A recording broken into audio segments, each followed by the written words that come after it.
Good afternoon, everyone. Today we are doing videography of miscellaneous of class 11 sequence and series, question number 14 onwards. So we have question number 14. Piyush, can you please read question number 14? Yes, sir. Samsad Ali buys a scooter for 22,000. He pays 4,000 cash and agrees to pay the balance in annual installment of 1,000 rupees plus 10% interest on the unpaid amount. How much will scooter cost him?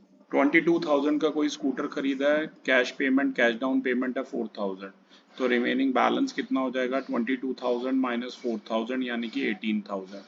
अब उसने 1,000 rupees each की किस्तें बनाई हैं, installments बनाई हैं, तो obviously 18 installments बनेंगी। ठीक है, तो इंटरेस्ट कितना आएगा फर्स्ट इंस्टॉलमेंट पे, PRT upon 100, PRT upon 100। Principal है 18,000, रेट ऑफ इंटरेस्ट है 10%, टाइम है 1 ईयर, अपॉन 100 सॉल्व कर लीजिए, 1800 आ जाएगा। मतलब फर्स्ट इंस्टॉलमेंट में उसे 1,000 रुपीज तो देने ही देने थे, प्लस 1800 क्या देना पड़ेगा, इंटरेस्ट देना पड़ेगा, यानी कि फर्स्ट इंस्टॉलमेंट कितने की पड़ेगी, 2800 की। अब इसके बाद सेकंड इंस्टॉलमेंट में 1,000 उसने दे दिए, तो अब उसे 17,000 देने हैं, तो 17,000 PRT अपॉन 100 लगा है, 17,000 इंटू 10 इंटू 1 अपॉन में 100, तो ये आ जाएगा 1700। मतलब 1,000 रुपए तो उसे देने हैं जो इंस्टॉलमेंट है, प्लस 1700, तो ये आ गया 2700 सेकंड इंस्टॉलमेंट। ठीक है।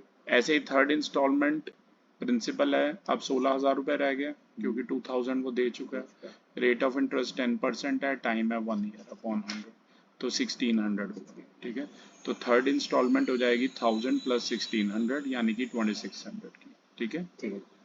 तो टोटल अमाउंट जो पेड है इंस्टॉलमेंट में, वो मतलब पहली किस्त है 2800, फिर दूसरी है 2700, फिर 2600 up to 18 terms. First term है 2800, डी होगा -100। ठीक है, A2 minus A1, number of instalment है 18, राइट। SN का फॉर्मूला आपको पता ही है, n/2 bracket 2a plus n minus 1 into D होता है, तो n/2 यानी 18/2, 2a यानी 2 इंटू 2800 प्लस n माइनस 1 यानी 18 माइनस 1, और d की जगह -100 आ जाएगा। ठीक है, इसे अब आप सॉल्व कर लीजिएगा, ये साफ साफ पता लग रहा है, ये तो AP बन रही है, राइट, तभी हमने सम का फॉर्मूला लगाया है। सॉल्व कर लीजिएगा, ये 9 इंटू 3900 यानी कि 35,100 आ जाएगा। तो स्कूटर उसे पड़ेगा 4,000 रुपये, उसने पहले दिए थे, 35,100 बाद में दिए हैं, तो 39,100 का पड़ेगा। और स्कूटर की वैसे एक्चुअल कीमत कितनी थी, 22,000 थी, मतलब 17,100 उसने सिर्फ इंटरेस्ट के दे दिए। ठीक है, ठीक है। अब बात करते हैं क्वेश्चन नंबर 15 की। Piyush, question number 15 please. Okay, sir. A person writes a letter to four of his friends. He asks each one of them to copy the letter and mail to four different persons with instructions that they move the chain similarly. Assuming that the chain is not broken and that it costs 50 paise to mail one letter, find the amount spent on the postage when eighth set of the letter is mailed. तो एक person है, वो एक letter अपने 4 दोस्तों को लिखता है। ठीक है, उसके बाद हर एक को कहता है कि कॉपी करो इस लेटर के और फर्दर मेल करो 4 और लोगों को, और ये इंस्ट्रक्शन आगे आगे उन व्यक्तियों को भी देते रहो कि हर बंदे को 4 और लोगों को इन्फॉर्मेशन पास करनी है। तो देखो, पहले व्यक्ति ने 4 लोगों को लिखा, तो फर्स्ट टर्म कितनी हो गई, 4। फिर उन 4 ने 4 और लोगों को लिखा, तो मतलब सेकंड टर्म हो जाएगी 16। फिर उन 16 ने 4 और को लिखा, तो 16 इंटू 4 कितनी हो गई, 64 लोगों तक ये इन्फॉर्मेशन पहुंच गई। ठीक है, ऐसे ही 256। अगर आप ध्यान से देखो तो ये एक GP बन रही है जिसकी फर्स्ट टर्म है 4, और जिसका कॉमन रेशो होगा T2/T1, 16/4 यानी कि 4, और R जो है वो ग्रेटर देन 1 है। SN का फॉर्मूला आपको पता ही है, जब R ग्रेटर देन 1 हो तो होता है A bracket R raise to the power n minus 1 over R minus 1, n यहाँ पर 8 है, तो ऐसे 8 आपको निकालना है, A के प्लेस पे 4 पुट कीजिए, R भी हमारा 4 है, n हमारा 8 है, ये फॉर्मूले में रख दीजिए, वैल्यू सॉल्व कीजिए, आपका आ जाएगा 87,380। इतने टोटल लेटर बने हैं। ठीक है, आगे उसने बोला था कि एक लेटर का कॉस्ट है 50 पैसे, तो कुल जितने भी ये लेटर है उन सबका कॉस्ट क्या आएगा, तो ऑब्वियसली 50 पैसे को रुपीस में कन्वर्ट करो, रुपीस 50/100 और उसकी 87380 से मल्टीप्लाई कर दो, तो आंसर आ जाएगा 43690। ठीक है, ये ध्यान रखना। तो अब अगला है हमारा क्वेश्चन नंबर 16। पीयूष पढ़िए question number 16। Okay, sir. A man deposited rupees 10,000 in a bank at the rate of 5% simple interest annually. Find the amount in 15th year since he deposited the amount and also calculate the total amount after 20 years. एक व्यक्ति ने 10,000 रुपए bank में deposit किए 5% के simple interest rate पे, तो 15वें साल में उसे क्या अमाउंट मिला, since he deposited the amount and calculate the total amount after 20 years. तो इनिशियल डिपॉजिट उसका था 10,000 रुपए, रेट ऑफ इंटरेस्ट था 5% पर एनम, तो एक साल के लिए इंटरेस्ट हो जाएगा PRT अपॉन 100, प्रिंसिपल है 10,000, रेट ऑफ इंटरेस्ट है 5, टाइम है 1 ईयर अपॉन 100। ये सॉल्व करो 500 आ जाएगा। मतलब पहले साल जो अमाउंट होगा उसके अकाउंट में वो 10,000, फिर 10,500, 10,500, देन 11,000 ऐसे। अगर आप ध्यान से देखोगे तो ये एक AP बन रही है जिसकी फर्स्ट टर्म है 10,000, सेकंड टर्म है 10,500, थर्ड टर्म है 11,000। कॉमन डिफरेंस जो है वो सेम है, कितना है 500 रुपए अगर आप ध्यान से देखोगे। ठीक है, तो अमाउंट 15th ईयर में निकालना है। ठीक है, तो वो हो जाएगा A plus N minus 1 into D, यानी कि 10,000 प्लस N माइनस 1 यानी कि 15 माइनस 1 14 इंटू 500, तो ये आ जाएगा 10,000 प्लस 7,000 यानी कि 17,000। राइट, तो इसका आंसर कितना आ जाएगा 17,000, ये ध्यान रखना। ओके, तो ये है हमारा क्वेश्चन नंबर 16। अब question number 17 please Piyush. Okay, sir. A manufacturer recounts that the value of a machine which cost him rupees 15,625 will depreciate each year by 20%. Find the estimated value at the end of 5 years. देखिए, एक व्यक्ति ने ये देखा कि किसी भी machine की वैल्यू जो उसे 15,625 की उसने खरीदी थी वो हर ईयर 20% डेप्रीशिएट हो रही है, मतलब कम हो रही है।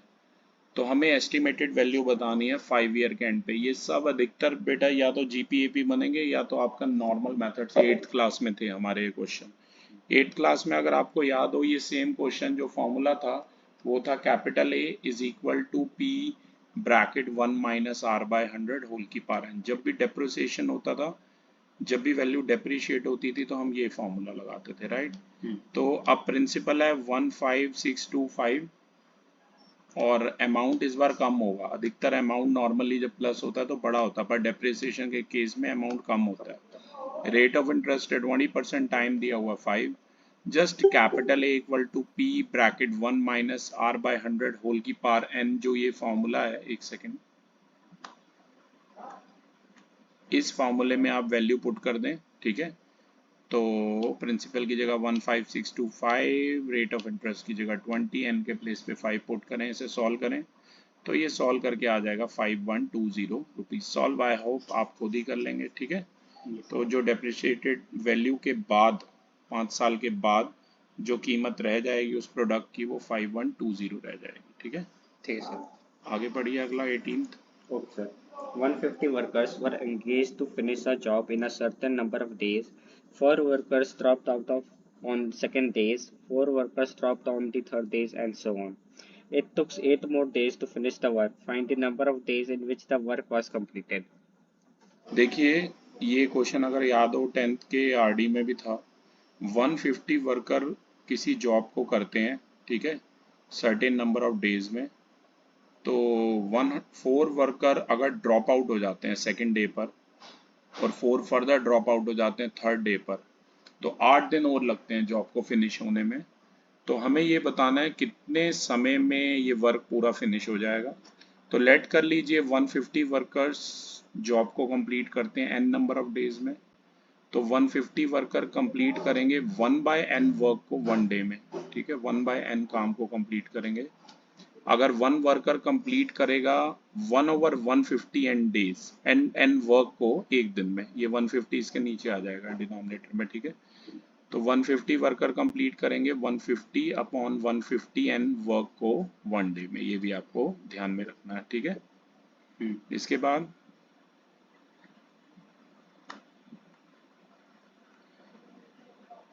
देखिए, तो 4 वर्कर ड्रॉप हो गए थे सेकंड डे पे, तो यानी कि सेकंड डे पे 146 वर्कर्स ने काम किया था, मतलब 146 अपॉन 150 एन काम किया था। और थर्ड डे पे 4 और वर्कर ड्रॉप हो गए थे, तो 142 रह गए थे, तो 142 ओवर 150 एन वर्कर्स ने काम किया था। तो इस तरीके से जो वर्क था वो n+8 डेज में फिनिश हो गया था। तो सीक्वेंस ऐसे बन जाएगी 150 over 150 n plus 146 over 150 n plus 142 over 150 n up to n+8 term. 1/150 n common ले लीजिए, अंदर बच गया 150, ये 150 लिखा है जो आपको 50 दिख रहा है, 150 plus 146 plus 142 up to n+8 terms. 150 n को राइट में ले आइए, तो सीक्वेंस बन गई 150 plus 146 plus 142 up to n+8 terms equal to 150 n। Total number of terms यहाँ n की बजाय n+8 है। Sn का ये एक AP आपको पता ही है, जिसकी फर्स्ट टर्म है 150 और कॉमन डिफरेंस है 146 माइनस 150 यानी कि -4। तो ये एक AP है, आपको पता ही है ये बात, ठीक है ना। तो AP में फॉर्मूला भी आपको पता है, Sn का n/2 bracket 2a plus n-1 into D है, और यहाँ n की जगह n+8 है। a है 150 और d कितना है -4 आएगा, ठीक है। यहाँ -4 भी आएगा, 2a plus n-1 into D, यहाँ पर इंटू में -4 भी आएगा, मिस प्रिंट है, ठीक है। ठीक है। -4 का ये n+7 से तभी मल्टीप्लाई हो रहा है। ये इसे सॉल्व करो, क्वाड्रेटिक बन जाएगी, 4n² plus 60n minus 2176 equal to 0। 4 common ले लो, ये बन गई n² plus 15n minus 544 equal to 0।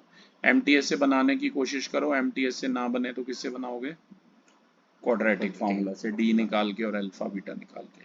Factor आ जाएंगे n+32 और n-17 इक्वल टू 0, यानी कि n आ गया 17 और एक n आ गया नॉट इक्वल टू -32, आंसर है 17। तो वर्क आपका कंप्लीट हो जाएगा 17 + 8 25 डेज में, ठीक है।